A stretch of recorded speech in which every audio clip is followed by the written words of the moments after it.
L'école d'abord. Pour tous les enfants différents. Pour notre futur. C'est l'école d'abord. Ouais, nous on veut l'école d'abord. L'école d'abord.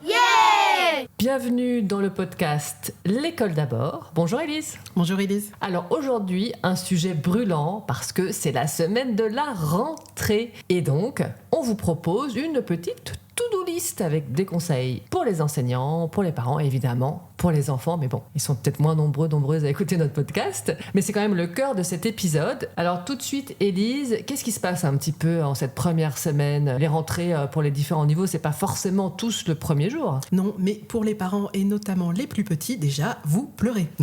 Vous avez pleuré. Moi, en tout cas, j'ai pleuré. Même quand mon fils ou ma fille est allé dans la classe juste à côté, j'ai versé ma petite larme parce que on vous parle, oui, de rentrée. Donc là, on va vous parler de la to-do list, un peu des choses un peu techniques, pratiques, pragmatiques. Mais ça marque aussi un seuil. C'est pour ça que c'est important parce que vous avez la première rentrée en maternelle, la première rentrée en élémentaire ou au collège. Et là, vous vous rendez compte que vos enfants grandissent. Donc c'est pas juste cette rentrée, le côté pratique. C'est on voit le temps qui passe. Et ce que je trouve paradoxal aussi et drôle, c'est que souvent on entend les familles dire, et on les comprend tout à fait parce qu'on en fait partie, hein, on est effectivement professionnels de l'éducation, mais on est aussi parents, ce côté où ça peut être un peu long l'été avec ses enfants, même s'ils peuvent aller au centre de loisirs, même s'ils peuvent aller chez les grands-parents, etc. Mais parfois il y a un petit côté genre yes, c'est la rentrée, ils y retournent, on va pouvoir souffler un petit peu, même si on a toutes et tous beaucoup de travail en dehors de notre rôle de parents. Et en même temps, il y a ce petit pincement au cœur effectivement où ils repartent dans leur vie d'écoliers, de collégiens, de lycéens, d'étudiants. Et oui, ça peut faire ce petit paradoxe toujours entre ce moment de transition et puis parfois ces premières rentrées aussi. Là, on parle plus des enfants maternels où effectivement, tu as raison Élise, moi je trouve ça trop mignon. Donc je vous rappelle pour celles et ceux qui ne le savent pas, moi je suis directrice d'école maternelle et donc Élise est enseignante dans la même école. Et souvent les premiers jours, parfois ce sont même pas les enfants qui pleurent, mais ce sont les parents, je les vois sortir de l'école avec désolé. Et puis je dis non, soyez pas désolés, avec la petite larme qui coule et tout. Et ça fait trop de la peine. On leur dit mais partez vite parce que partez vite. Bien sûr, ils ont le temps de rester un petit peu en classe et tout ça le premier jour, mais il faut quand même qu'ils partent vite parce qu'en fait, forcément, les enfants voient les parents pleurer, ça les rassure pas et c'est compliqué. D'ailleurs, ça c'est un premier conseil, c'est partez vite. Vraiment, quand vous laissez votre enfant, dites-lui que vous partez. Oui.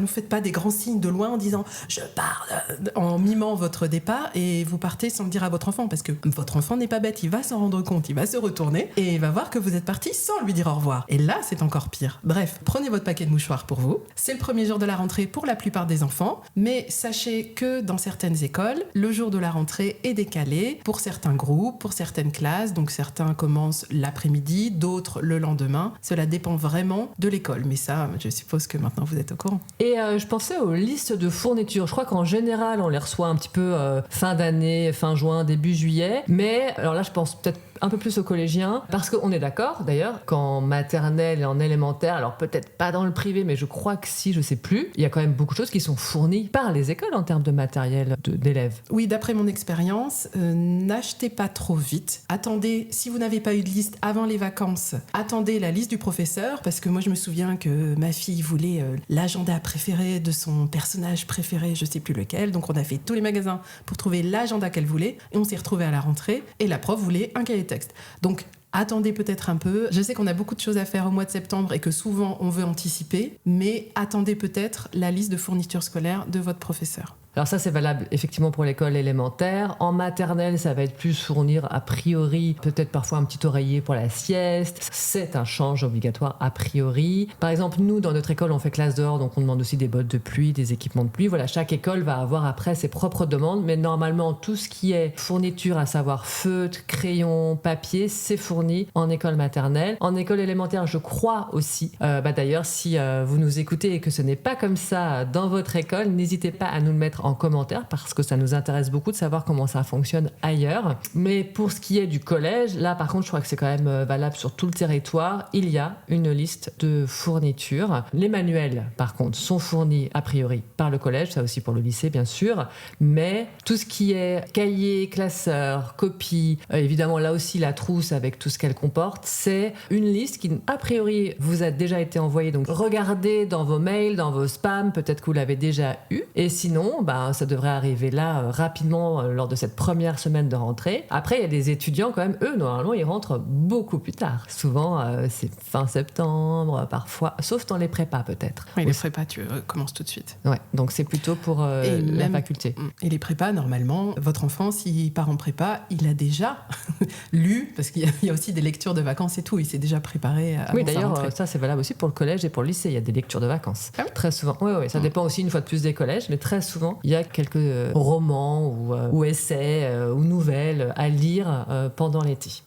Outre le côté pratique, donc des fournitures scolaires, ce qui va être aussi compliqué, c'est l'adaptation. Donc, ces premiers jours de rentrée, votre enfant et vous-même, vous allez devoir vous adapter à un nouveau rythme, à de nouveaux amis, parce que votre enfant n'a pas forcément les mêmes camarades que l'année dernière. Et souvent, tu as déjà eu le cas, Élise, les parents viennent se plaindre dès le premier jour, après avoir vu les listes, en disant « Je comprends pas, mon enfant n'est pas avec ses copains et ses copines de l'année dernière, il a besoin d'être bien pour pouvoir apprendre, et là, vous le mettez dans des conditions hyper difficiles. » Donc, qu'est-ce que tu leur réponds, toi, Élise ? Alors, c'est vrai qu'en plus, nous, on a cette particularité à l'école d'afficher les listes de classe dès le dernier jour, donc début juillet, a priori, on affiche les listes des classes, on met que les prénoms quand même. Mais les parents me sollicitent très régulièrement pendant l'été. Alors c'est peut-être une erreur de ma part de mettre les listes avant, mais bon voilà, c'est quelque chose dont j'ai pris l'habitude. Mais bon, bref. Moi, je trouve ça bien de mettre les listes avant en tant que parent parce que ça permet de préparer l'enfant, de lui expliquer qu'il sera dans telle classe, avec tel professeur, avec tels amis. Pas lui demander son avis, juste l'informer. Et je trouve que c'est moins stressant. C'est moins stressant. Oui, c'est vrai que c'est la raison pour laquelle on le fait d'ailleurs, effectivement. Enfin, ce sont les raisons pour lesquelles on fait ça. Et puis,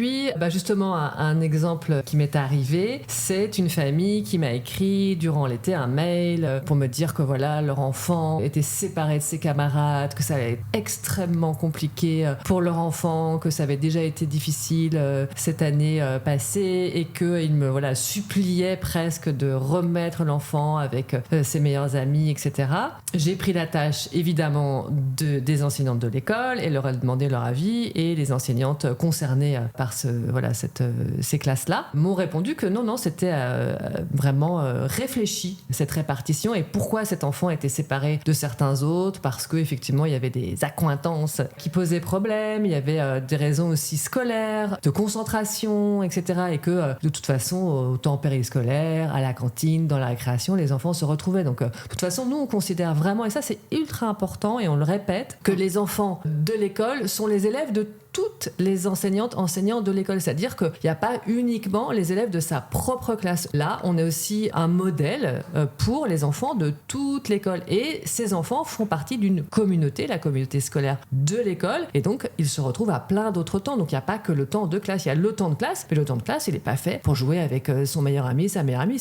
Ça peut être rassurant ou pas d'ailleurs, mais ça peut aussi distraire l'enfant de façon négative. Et donc, moi, j'ai répété à cette famille qu'il fallait faire confiance aux professionnels, qu'on ne faisait pas ça pour les embêter, qu'on ne faisait pas ça pour embêter leur enfant, mais qu'on faisait ça dans un but pédagogique. Et donc, ce qui est assez rassurant et qui nous a fait plaisir, c'est que cette année, donc après cette année où cet enfant donc a été séparé de ses amis, les parents sont venus me voir en fin d'année en me remerciant et en remerciant toute l'équipe, en nous disant que finalement ça avait été extrêmement productif, que leur enfant s'était fait de nouveaux amis, qu'il avait gardé ses anciennes amies également, et que ça s'était très très bien passé, que leur enfant avait fait énormément de progrès, et que finalement ça avait été tout à fait pertinent de faire cette répartition-là. Et j'ai juste dit à cette famille, déjà je les ai remerciés quand même de venir me parler de cela, et je leur ai dit ça c'est une expérience que vous avez vécue en tant que parent d'élèves, et ça va vous servir dorénavant parce que vous allez peut-être faire davantage confiance à l'équipe et de comprendre pourquoi parfois on sépare des enfants. Et justement, j'allais te poser une question, Élise, parce que parfois ça m'a surprise, mais je sais que pareil, il y a un vrai but pédagogique là-dedans. C'est que quand moi je reçois les familles, que je les inscris, souvent les parents vont me dire « Oh, ils sont ensemble à la crèche, est-ce que vous pouvez les laisser ensemble ?» Et quand on fait en équipe la répartition, c'est-à-dire qu'on met les enfants donc dans les classes, mi-juin à peu près, on crée les classes et on met les enfants dans les classes. Bon là, je parle que de la maternelle, mais je pense que c'est valable aussi pour l'élémentaire, des enfants pour qui on dirait aux collègues d'élémentaire, ils s'entendent très très bien, etc. Et parfois on apprend qu'on les sépare. Pourquoi est-ce qu'on sépare les enfants ou pas toujours, mais quels sont les critères pour se dire on les laisse ensemble, on les laisse pas ensemble, etc. Il n'y a pas de position figée. C'est une discussion qu'on a avec nos collègues. Moi, au début, je trouvais ça assez dur. Et aussi parce que je suis parent à côté, donc de me dire, parce qu'ils sont tout petits, ne pas garder les enfants ensemble, les enfants de 2 ans, parce que c'est un cap, c'est compliqué, l'entrée en maternelle. Je trouve ça un peu dur. C'est une discussion que j'ai eue avec mes collègues. C'est une expérience que j'ai vécue.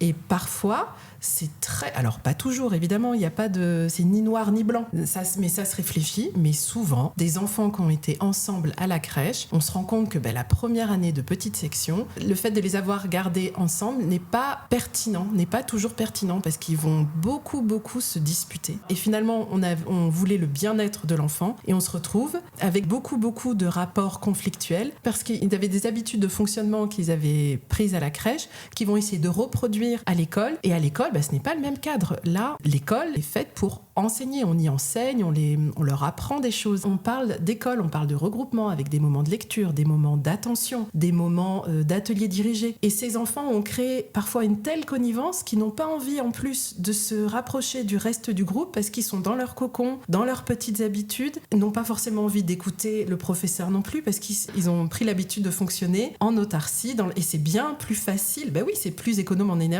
Au début, c'est plus rassurant. Mais quelque part, ça les empêche d'aller voir les autres, de s'ouvrir sur l'autre. Et le but premier de l'école maternelle, c'est quand même le langage et la socialisation, l'ouverture aux autres. Tout à fait. Et moi, j'ai d'ailleurs aussi une autre anecdote concernant cette fois l'entrée au collège, parce que ce qu'on dit là, on peut se dire, oui, bon, d'accord, pour les maternelles, mais quand même, arriver à l'adolescence, là, c'est différent. Ils ont vraiment des amis proches, c'est important, ça les rassure, ce passage, au collège, ça peut être compliqué si l'enfant se retrouve seul, etc., en classe. Eh bien, moi, l'un de mes fils, je crois que c'était lors de sa 4e, il est rentré le premier jour du collège en pleurant, en me disant qu'il était séparé complètement de ses amis, qu'il n'était pas avec ceux avec qui il espérait être, qu'ils se sont tous retrouvés ensemble sauf lui, séparés. Il s'est retrouvé donc seul dans une classe avec des élèves qu'il n'aimait pas, etc. Et puis moi j'ai même proposé, je me suis dit je vais appeler la CPE, je vais appeler la principale du collège. Je croyais qu'on faisait pas ça, Élise. Non, en fait, qu'il fallait faire confiance à l'équipe. Oui, mais comme quoi, ça prouve bien que je suis parent aussi. Mais bon, je voulais le rassurer au maximum et lui dire, si tu veux, je contacte tout le monde pour essayer de voir pourquoi.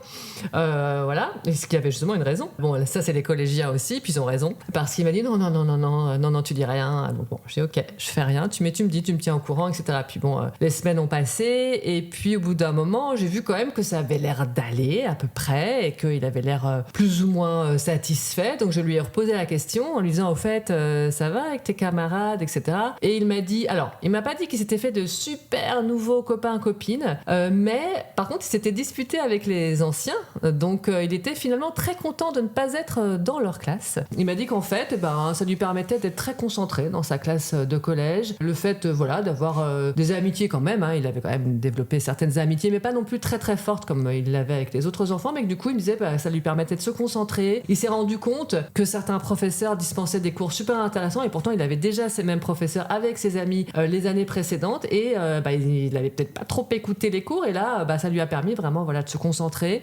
d'apprécier et finalement, ça a été une bonne chose et que je ne contacte pas la principale ou la CPE et que lui finalement s'y fasse. Donc ça aussi c'est important de le dire, les premières semaines c'est quand même particulier, il faut s'adapter, vous devez vous adapter en tant que parent, les professeurs doivent s'adapter aussi à leur classe et là on va peut-être en parler juste après mais c'est important et enfin évidemment les enfants, les élèves doivent eux aussi s'adapter et ça prend un petit temps et si jamais il y avait besoin de contacter l'enseignant, l'enseignante, le principal, le CPE, la directrice, le directeur, etc.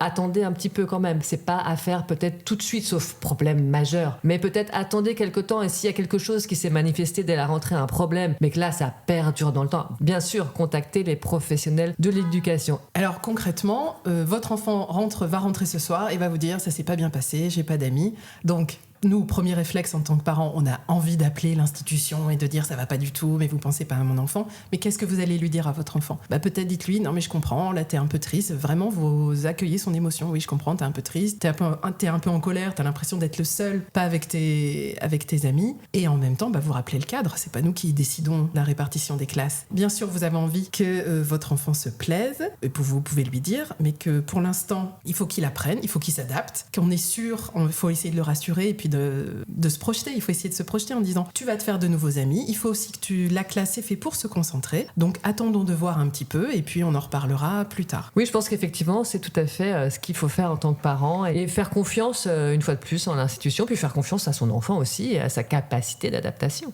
Et pour les enseignants, notamment les néo-professeurs, que ce soit là pour le coup, je pense maternelle, élémentaire, collège, lycée, ces premières semaines même sont souvent assez compliquées parce que comment ça se passe un groupe classe vis-à-vis d'un enseignant, une enseignante? On parle souvent de phase un peu de test de la part des enfants vis-à-vis d'adultes, je sais pas si c'est vraiment vrai ça, mais finalement c'est une rencontre, c'est apprendre à se connaître aussi ces premières semaines quand on ne connaît pas les élèves qu'on a en face de soi et que les élèves ne nous connaissent pas. Qu'est-ce qu'on pourrait conseiller? Plus j'en parle avec mes collègues, plus je me rends compte que les professeurs s'attachent, alors oui, à poser un cadre, on est bien d'accord, à donner les règles, mais à créer un groupe classe, à créer une dynamique et à travailler la coopération, à travailler vraiment à en faire justement. Les enfants sont tous élèves d'une école, mais ils sont aussi tous et toutes élèves d'une même classe et il faut créer ce groupe parce qu'effectivement les enfants ne se connaissent pas, effectivement il faut qu'ils apprennent à se connaître, apprennent à s'écouter et vous ne pourrez pas travailler. Alors, certains diront que c'est, entre guillemets, une perte de temps. Mais non, ce n'est pas une perte de temps. Il faut qu'ils et elles puissent se faire confiance pour travailler ensemble.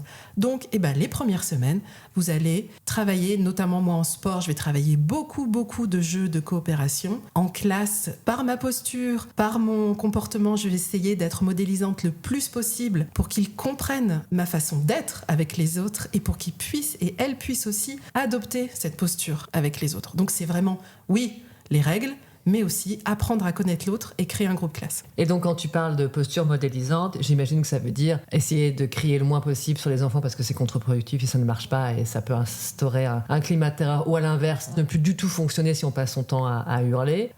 C'est être bienveillant, c'est montrer que toi en tant que professionnel de l'éducation, tu vas avoir une certaine attitude envers les enfants, une certaine façon de t'adresser à eux pour que eux reproduisent ça entre eux, c'est ça? Oui. Ça me fait penser aux vidéos qu'on a vues sur les réseaux sociaux qui montrent la maltraitance de certains enseignants et enseignantes, notamment le fameux jet de verre d'eau à la figure de l'enfant qui pleurait. Alors, si vous avez écouté nos podcasts, nos épisodes précédents, oui, c'est difficile pour un enfant la rentrée. Oui, il va y avoir beaucoup d'émotions, beaucoup de pleurs. Et l'enseignant et l'enseignante, notamment quand on est nouveau sur le terrain et nouvelle, il faut s'y préparer. Alors, vous allez être crevé, vous allez être fatigué parce que vous allez en encaisser des émotions d'enfant. Ils vont crier dessus, ils vont pleurer parce que c'est difficile. Enfin, c'est pas toujours, pas tout le temps, mais ça peut l'être et c'est très fatigant. Donc moi, un conseil que je donne, c'est juste dormez pour pouvoir être le plus à même d'écouter les enfants le matin. Alors certains diront oui, il faut poser un cadre, il faut leur crier dessus. Alors oui, ça va fonctionner 2 minutes, mais si vous criez toute la journée, pour eux ça va être votre mode de fonctionnement et ça n'aura même plus l'effet escompté entre guillemets de les enfants ne disent rien et tout se passe bien. Ou alors à l'inverse, moi j'ai vu des enseignants fonctionner dans un climat de terreur, c'est-à-dire en hurlant sur les enfants qui effectivement ne bougeaient plus. Mais est-ce que ce sont des conditions propices aux apprentissages? Non. Évidemment, même moi, ça m'arrive parfois de crier, mais parce que je suis humaine aussi, parce que j'éprouve des émotions, parce que parfois, j'ai un trop-plein. Toujours, moi, je sais que je m'excuse, je leur explique, écoutez, là, je suis désolée, j'aurais pas dû crier. D'ailleurs, les enfants me le disent, ils me disent, mais là, tu nous as fait peur, maîtresse. Je dis, je suis vraiment désolée, je n'aurais pas dû, voilà ce qui s'est passé, voilà, nanana, et on en parle. Et ça, c'est valable aussi pour les parents. Je veux dire, aussi, en tant que parent, on peut perdre son calme. Alors, ça ne peut nous arriver, effectivement, de crier, parce qu'on est à bout, parce qu'on sait plus comment faire autrement, ou parce que tout simplement ça nous dépasse. Ou l'exaspération, c'est vraiment... Nous, on est évidemment contre les éducations prônées qui... Enfin, je sais pas ce que t'en penses toi, Élise, mais moi je suis contre le time-out et toutes ces, pour moi, vraiment bêtises, parce que ça n'est pas du tout éducatif. Par contre, je suis contre aussi le laxisme, c'est-à-dire... Là, pareil, ça me fait penser aux vidéos qui sont un petit peu moqueuses, qui s'appellent Montessori, je sais pas quoi, là. Voilà, qui critiquent la pédagogie Montessori. Mais je pense qu'en fait, les personnes se trompent de combat, parce que évidemment que nous allons, une fois de plus, on le répète, avoir un rôle de modèle, que ce soit vis-à-vis de nos élèves, mais que ce soit vis-à-vis de nos enfants en tant que parents. Et donc, ce qu'il faut instaurer, c'est un cadre juste. Et ça, c'est valable à la maison comme à l'école, c'est-à-dire un cadre juste. L'enfant, il a besoin d'être en sécurité. Donc, bien sûr qu'il a besoin de règles, qu'il a besoin de cadres. Mais par contre, ce dont il n'a pas besoin, c'est qu'effectivement, on lui hurle dessus sans arrêt, c'est qu'on le punisse sans qu'il comprenne pourquoi, c'est-à-dire le fameux time out. Donc, ça veut dire, on l'enferme dans sa chambre, on l'enferme dans une pièce, si ce n'est même parfois des fessées, etc. Bon, sachez que tout châtiment corporel aujourd'hui est puni par la loi, à la maison comme à l'école évidemment, et que ça n'apporte rien de bon. Et ça, je le rappelle aux parents aussi parfois qui peuvent exprimer, et je les entends, de dire « Oh, une petite tape sur la main, ça n'a jamais bien fait de mal à personne, c'est bon, nous aussi on en a connu des claques, etc. » Mais rappelez-vous votre rôle de modèle. Comment voulez-vous que nous, professionnels de l'éducation, donc à l'école, nous disons aux enfants de ne pas taper si à la maison on se prend une tape sur les fesses ou une tape sur les mains? Ça reste une humiliation, c'est humiliant. Dites-vous bien que vous, en tant qu'adulte, de vous prendre une tape sur la main, sur la fesse, sur la tête, ça vous humilierait. C'est valable pour un enfant. Un enfant est un être à part entière et on ne lui met pas des tapes et on ne lui hurle pas dessus et on ne l'enferme pas dans une pièce. C'est valable. Ce qui est valable pour les adultes, dans ce cadre-là, j'entends, est valable pour les enfants. Mais les enfants, évidemment, ont besoin de la présence des adultes, ont besoin du rôle cadrant de l'adulte. Donc les règles, elles existent. Il y a des choses qui sont autorisées, des choses qui sont interdites. Et parfois, ça peut être un non ferme pour certaines choses. Et on peut aussi, parfois aussi, reporter la discussion après. Si à ce moment-là, on est très exaspéré, on peut dire un non ferme. Et un peu plus tard, expliquer pourquoi ce non. Mais il faut toujours communiquer avec ses enfants, toujours leur expliquer pourquoi il y a un non à un moment donné, que c'est pour leur bien-être, que c'est pour leur développement, et c'est valable aussi à l'école. Un enseignant qui va dire non sans donner d'explication, ou qui va parfois prendre des décisions arbitraires, et ça aussi, il faut faire attention. Il ne faut pas que ce soit des choses qui soient à un moment donné autorisées, à un moment donné interdites, ou un petit peu à la tête du client aussi. Ça aussi, ça arrive, il peut y avoir du favoritisme parmi les élèves, et ça aussi, en tant qu'enseignant-enseignante, il faut faire très attention de ne pas favoriser certains comportements. Oui, moi je reviens sur les time-out. Moi, il m'arrive de dire à mes enfants ou à mes élèves, là, stop, on arrête, assieds-toi là, redescends, fais une pause. D'ailleurs, souvent les enfants me disent, mais il est puni. Je dis, non, il ou elle fait juste une pause là, stop, on arrête. Mais bon, s'il y a une explication qui va avec. Ah oui, alors je la diffère, parce que comme tu disais tout à l'heure, c'est impossible, là, c'est même moi, c'est même pas juste l'élève, même parfois moi je suis tellement exaspérée que je sais que je vais pas avoir un discours juste et que c'est mieux de reporter, de redescendre. Alors quand on dit différer, n'attendez pas le lendemain, c'est trop pour un jeune enfant notamment, mais si vous différez de quelques minutes en disant, est-ce que t'as compris là pourquoi je t'ai dit stop? Alors parfois ils vont dire, oui parce que tu m'as demandé d'être sage. Je dis, oui mais quoi exactement? Ça veut dire quoi être sage pour toi? Là, quel moment, quel comportement que tu as eu? Oui, on est bien d'accord d'ailleurs que c'est pas l'enfant, c'est le comportement de l'enfant. Quel comportement tu as eu qui n'allait pas? Qu'est-ce qui s'est passé exactement? Et en détricotant, on se rend compte que l'enfant n'a pas nécessairement compris. Et ce qui est intéressant, c'est pas tant de lui avoir dit, faire la pause pour marquer, ça correspond à un non ferme, mais après expliquer, parce que je me suis déjà rendu compte que l'enfant n'avait pas forcément compris le comportement répréhensible. Ce qui est le plus important finalement pour espérer qu'il ou elle ne recommence pas, ou que finalement au bout de, ça prend du temps. On n'apprend pas à avoir un comportement du jour au lendemain, c'est long, c'est hyper long l'éducation. Mais en lui disant, ok, là je t'ai demandé de faire une pause, pourquoi, qu'est-ce que tu as compris? On se rend compte que l'enfant n'a pas compris, eh bien on les réexplique, on prend le temps. Oui, ça prend du temps.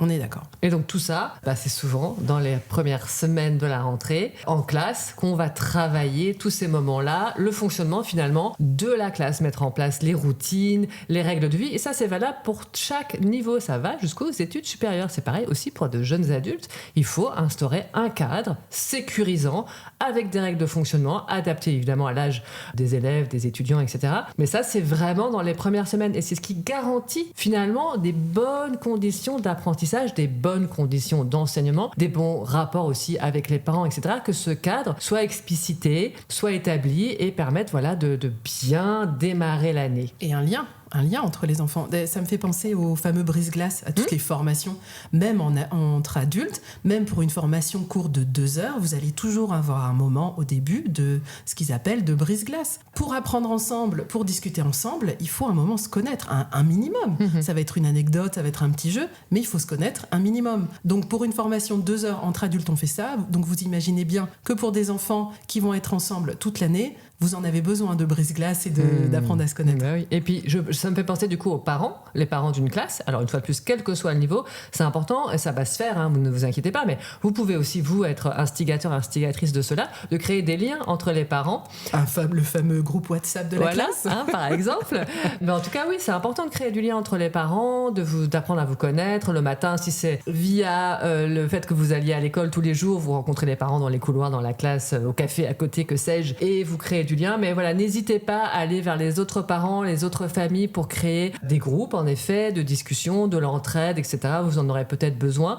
Et ça aussi, ça permet de créer un climat apaisé qui va avoir un effet positif pour toute cette année scolaire de vos enfants. Nous arrivons à la fin de cet épisode. On espère que ça vous a donné des petites infos, des petits trucs pratiques à mettre en place pour cette rentrée scolaire, qu'on vous souhaite la meilleure à toutes et à tous. On vous informe que nous avons, avec Élise, publié 3 ouvrages aux éditions Nathan et qui pourraient d'ailleurs vous servir à créer un climat de classe apaisé. Alors là, c'est quand même plus à destination des enseignantes et des enseignants. Ceci dit, il y a peut-être des parents à qui ça peut plaire, notamment on a écrit un guide qui s'appelle « Gérer les petites et grosses crises au quotidien ». Et là, ça permet vraiment d'adapter sa posture et de faire face à toutes les situations compliquées qu'on peut rencontrer à l'école. Ça va de la dispute entre enfants, de l'exclusion d'un enfant d'un groupe, mais jusqu'à des situations beaucoup plus lourdes, comme des suspicions de maltraitance, comme du harcèlement scolaire. Et ça donne vraiment toutes les clés pour gérer ces situations au mieux, et aussi avec des propositions d'apaisement qui sont accompagnées de petites vidéos pour mettre ça en place de façon vraiment très rapide et facile. Donc on vous invite à aller voir. Si vous cherchez Élise Tapsoba, donc T-A-P-S-O-B-A, ou Élise Raybaud, R-A-Y-B-A-U-D, vous nous trouvez absolument partout avec nos ouvrages. Et donc il y a aussi 2 autres ouvrages, toujours aux éditions Nathan, qui s'appellent Pour une école de l'empathie. Il y en a un destiné à la maternelle et un destiné à l'école élémentaire, où on vous donne plein de billes, et notamment les fameuses séances dont parlait Élise d'EPS, avec des moments vraiment pour apprendre la coopération entre élèves. Ils sont dans ces manuels. Donc voilà, on vous invite à aller consulter, éventuellement les acheter. Et puis surtout, si c'est le cas, n'hésitez pas à nous faire un retour, à nous mettre des avis. Ça nous fait super plaisir. Vous pouvez toujours nous trouver sur nos réseaux sociaux @leselises avec un Z, où on publie très régulièrement des vidéos de ce qui se passe en classe, de ce qui se passe à l'école, de justement la fameuse posture bienveillante de l'adulte avec du cadre, je le rappelle. Et donc on vous dit À bientôt. à très bientôt.